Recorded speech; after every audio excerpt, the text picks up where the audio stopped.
My name's Timothy Burks. I'm the Vice President of Body Shop and Shop Operations, and I've been with Swift Transportation for 30 years. Hi, my name is Jesse Mendez.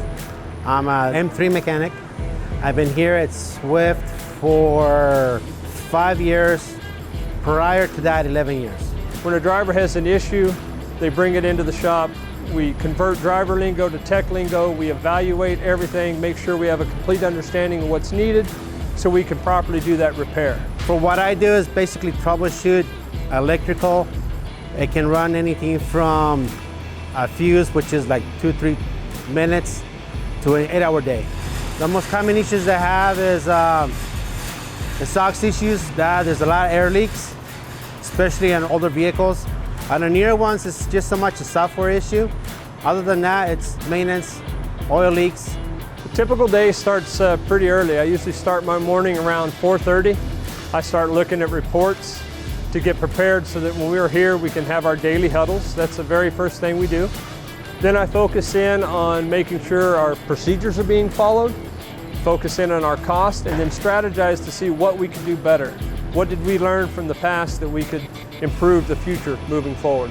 The improvements we've made in the shop network, I mean, it never stops. We're always advancing to make things better. You know, if you look around at our shops, we have the latest and greatest technology that's available. Everything the dealer network has, we have here at our facilities. Our technicians take the exact same training that any dealer technician takes. Our technicians are versatile. They can work on all 4 major brands of the OEs.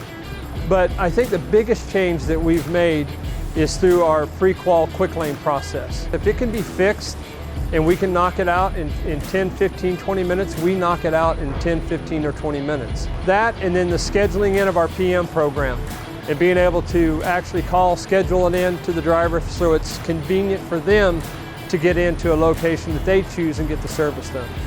We try to communicate with them as much as we can of the status of the vehicle, when they'll be out, how much longer, if we need to order parts for them, if it's got to go to a vendor for a specific reason. And other than that, communication, it's what it comes down to. So there's a number of ways that drivers can stay connected to the shops. Number one is the shops message via our software system that will send text messages to the driver and update them on the statuses of their truck. We also have monitors that are posted up at all of our facilities that show the status of the truck.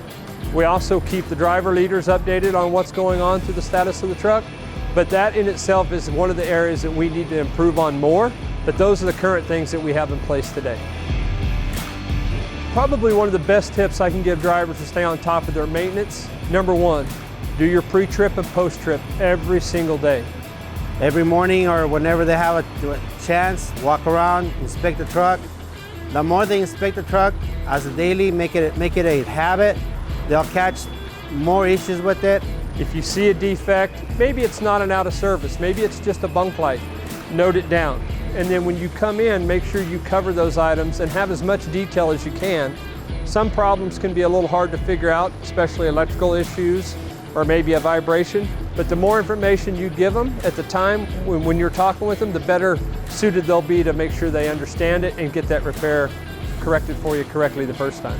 Instead of waiting for it, try to take care of it as soon as possible. The most rewarding part of the job, just being able to work on the vehicles, making sure that they're safe for the road. I like working on them. I know it's just being able to fix something that's broken and get it back on the road. The most rewarding thing about my job is I get to help people every single day. And when you leave at the end of the day and you realize how many people you were able to help, and it could just be that one little thing that you did to help somebody to make it to their daughter's graduation, or to help somebody get home, or fix a problem that's been a legacy issue, and to see the driver's reaction for that, that to me is probably the most rewarding piece of the job.